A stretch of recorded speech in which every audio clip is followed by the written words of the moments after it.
Right, here's how I painted this Kangaroo APC from the... Excuse me, sorry. I think I had a didgeridoo in my throat. Clearly I'm not Australian, and that's the last time I'm going to attempt an Australian accent. Sorry, Victoria. We're painting the Kangaroo APC from the Space Aussies 2 Kickstarter from Victoria Miniatures, and Victoria was kind enough to send us a bunch of Space Aussies, so we're going to be painting up a lot of them. And of course, my favorite is the tank. So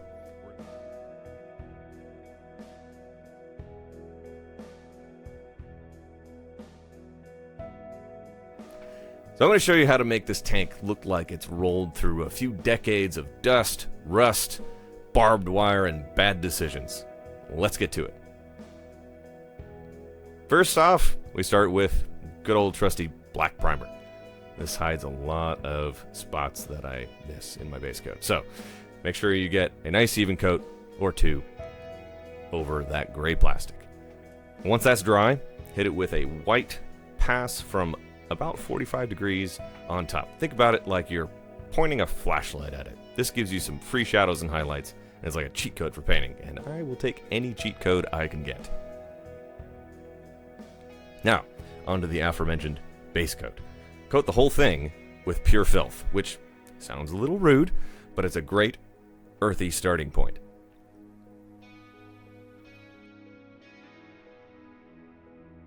Then I glazed in some shadows by thinning down burnt offering. Just think about where those happy little shadows would land. Anywhere the light won't hit when it's shining from down from the top. And if you're like me and you pick your shadow color and it actually doesn't look like shadows, then add something darker. So we mixed in some Hellbent for Leather to get those deeper tones that we're actually looking for, and blend it around. Think about making like a really moody soup. Alright, now that our shadows are dry, we're going to do a bit of dry brushing with one of my favorite colors in our line, Gold Dust Woman. For you people who actually passed art class, unlike me, that means it's a yellow ochre. Pure pigment yellow ochre. So, dry brushing. Load up your brush, wipe it off on a towel, and then just run it over all the raised areas on your model. All those edges, all those hatches, and all sorts of rivets and all sorts of things. It adds that warm, sun-worn feel. And again, I'm not going to attempt that accent again, but imagine a tank baking in the outback. Then flip her over and paint the treads with fade to black, because nothing looks more wrong on a tank than clean treads. Yeah, I know the bottom of the tank is not going to be seen on the tabletop, but just trust me, you'll know it's there. Then, because the highlights didn't quite do it for me, I hit it again with another pass of Gold Dust Woman. So trust your eye. If it doesn't look like you've got enough contrast on there, throw another layer on. If you really want to punch it up, you could also mix in some Pale Rider to really make that highlight pop. On to the next, all the middle bits. For complete honesty, I didn't have any metallic paint in the studio when I did this, so instead of driving home and cursing myself, I'm deciding to do non-metallic metal. So, here we go. Starting off with Ravenskill, a really nice warm gray, and building up that steel non-metallic metal look. I'm going to call it NMM from now on. That's a little bit easier to pronounce. Blend in some Iron Man and Grey Goose, which kind of sounds like a cocktail, but please don't drink it. Keep on mixing some more of that Grey Goose as you do layer over layer, brighter and brighter highlights over smaller and smaller areas, and finish off with a bit of white room for that last little pop of highlight. Then, once you've done that once, glaze it back down with Ravenskill to kind of pull all those layers together, and do it again a couple more times until you build together some nice layers and finish off those reflections with pure white. And if you mess it up, glaze it down again and start over.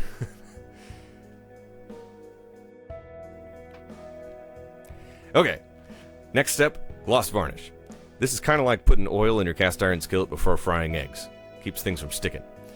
Also lets you admire your paint job under shiny lighting while questioning every life choice that led to sponge weathering at midnight or painting 200 rivets and then streaking them individually, which is what we're going to do next.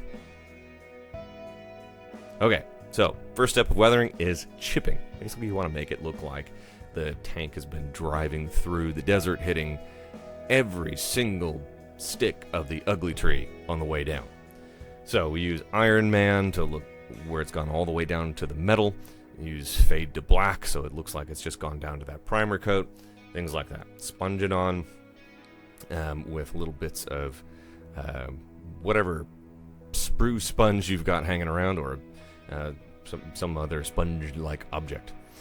Then, the real kicker, if you want to take this up a notch, is using a really fine brush to paint little white edges around some of the chips, so it looks like you've got some depth to them. It's a little fussy, but it really sells the effect.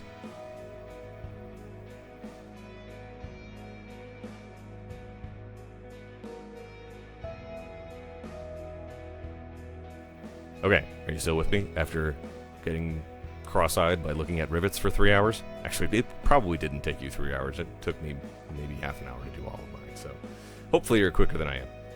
Okay, now we're on to mud, which is the other really fun part.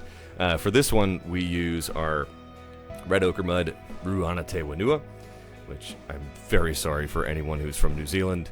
Please correct my pronunciation on that.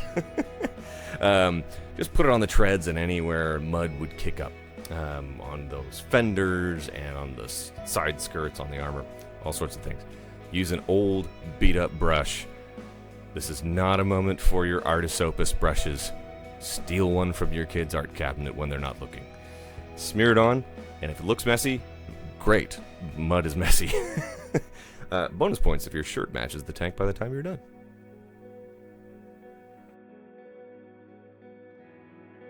Okay, now, if you're like me and did this out of order, great. We're in the same place. If you are not like me and you were thinking ahead, you would do the step I'm about to describe before the mud. This will make sense in a second. Markings. The unit markings I did for this, I didn't do freehand because I'm not a crazy person. Sometimes I do freehand markings, but not on this one. I used some stamps from Goblin Games. Brent and Casey made these amazing stamp plates that, once you get the hang of it, are super cool. But it does take a few tries to get clean. So I applied a little anvil with a hammer on it, and then a number 1 over that on both sides of the tank turret. And then on the front fender, we did like a circle with a white rose and a number 3 over it. It was really cool. It took me about 20 minutes to figure it out, and a whole lot of different tries, but boy, is it worth it. Now, as mentioned before, you should do this before chipping and grime and mud and other things, because you want all those effects on top of your markings. So if you're watching this video and seeing me do it out of order, that's why. So remember it afterwards. Okay, last step. Seal it up. Spray it with a matte varnish so that when it's banging around in your bits box, it doesn't get more scratched up than you want it to.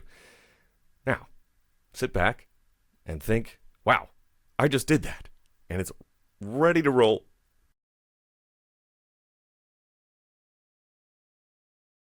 Now your tank is ready to roll through the outback, a table, or a display case. And again, I will not be saying, "Good day, mate." And you're welcome for that. That's it.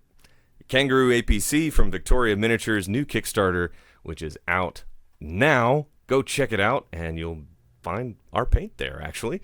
This is the Kangaroo APC. It's battle-worn, rust-streaked, ready for action. As always, have fun with it. Experiment. Don't stress the small stuff. Something looks weird, just call it weathering. Move on.